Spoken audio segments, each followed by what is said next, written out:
नमस्कार। चलिए आज बात करते हैं भारतीय संविधान के बिल्कुल पहले भाग की। ये वो हिस्सा है जो बताता है कि हमारा देश भारत आखिर है क्या और किन चीज़ों से मिलकर बना है। कह सकते हैं कि ये वो बुनियाद है जिस पर हमारे पूरे देश का ढांचा खड़ा है। तो एक सवाल से शुरुआत करते हैं और सवाल बड़ा दिलचस्प है। क्या किसी देश का नक्शा हमेशा के लिए फिक्स होता है या उसे मिटाकर फिर से बनाया जा सकता है?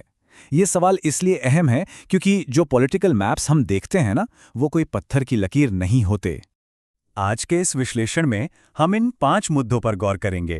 पहले देखेंगे कि भारत असल में है क्या, फिर जानेंगे कि नए राज्य कैसे जोड़े या बनाए जा सकते हैं, और सबसे जरूरी, भारत के अंदर का नक्शा कैसे बदला जा सकता है, उसकी प्रक्रिया क्या है और संविधान की वो कौन सी छुपी हुई शक्ति है जो ये सब करने देती है।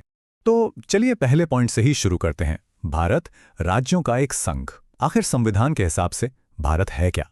आर्टिकल 1 कहता है इंडिया यानी भारत राज्यों का एक संघ होगा। अब देखिए, यहां जो राज्यों का संघ या यूनियन ऑफ स्टेट्स लिखा है ना, ये बहुत सोच समझकर इस्तेमाल किया गया है। ये सिर्फ एक जुमला नहीं है। इसका मतलब है कि भारत अमेरिका की तरह नहीं है जहां राज्य एक समझौते के तहत साथ आए थे। नहीं, भारत में राज्य किसी समझौते का नतीजा नहीं है और इसीलिए किसी भी राज्य को देश से अलग होने का कोई अधिकार नहीं है। ये एक लाइन देश की एकता और अखंडता को पक्का कर देती है। तो जब हम कहते हैं भारत का राज्य क्षेत्र, तो इसका मतलब सिर्फ स्टेट्स नहीं है। इसमें 3 तरह की चीजें आती हैं। 1, सारे राज्यों के इलाके। 2, हमारे यूनियन टेरिटरीज। और 3, कोई भी ऐसा इलाका जिसे भविष्य में भारत अपने में शामिल कर ले। तो देखा कितनी बड़ी और व्यापक परिभाषा है। ठीक है, तो ये तो बात हो गई कि भारत में क्या क्या शामिल है। पर मान लीजिए इस संघ में कोई नया राज्य बाहर से जोड़ना हो या स्थापित करना हो, तो उसका क्या तरीका है? इसका जवाब मिलता है आर्टिकल 2 में। और ये आर्टिकल हमारी संसद को ये ताकत देता है। मतलब पार्लियामेंट अगर चाहे तो कानून बनाकर अपनी शर्तों पर भारत में नए राज्यों को शामिल कर सकती है। ध्यान देने वाली बात यह है कि ये पावर देश के बाहरी विस्तार से जुड़ी है। मतलब बाहर से किसी क्षेत्र को जोड़ने के लिए। बाहर से नए राज्य जोड़ना, ये तो एक बात हो गई। पर असली सवाल तो ये है कि जो राज्य पहले से भारत के अंदर हैं, क्या पार्लियामेंट उनका नक्शा भी बदल सकती है?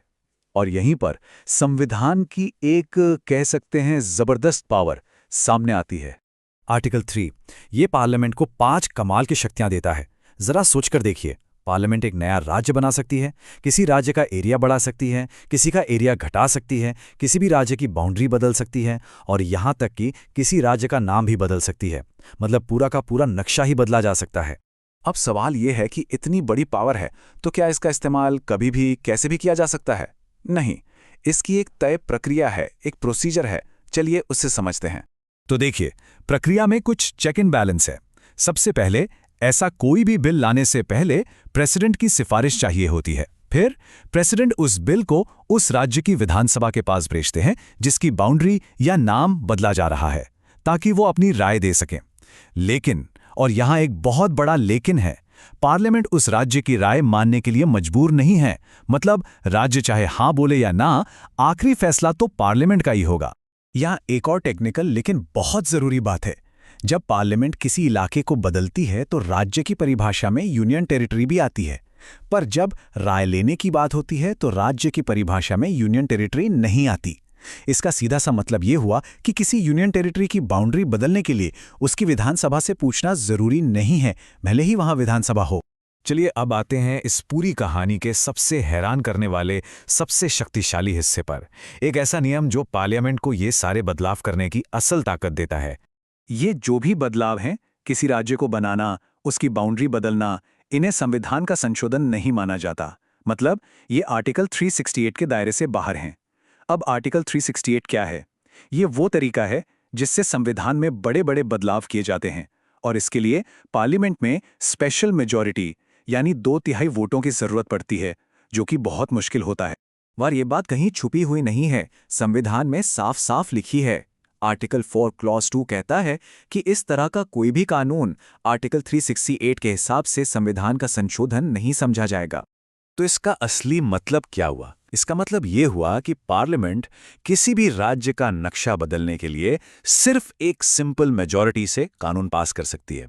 जी हाँ, वैसे ही जैसे कोई भी आम बिल पास होता है, इसके लिए कोई स्पेशल मेजॉरिटी की, कोई मुश्किल प्रक्रिया की कोई ज़रूरत नहीं है। ये केंद्र के हाथ में एक बहुत बहुत बड़ी ताकत है।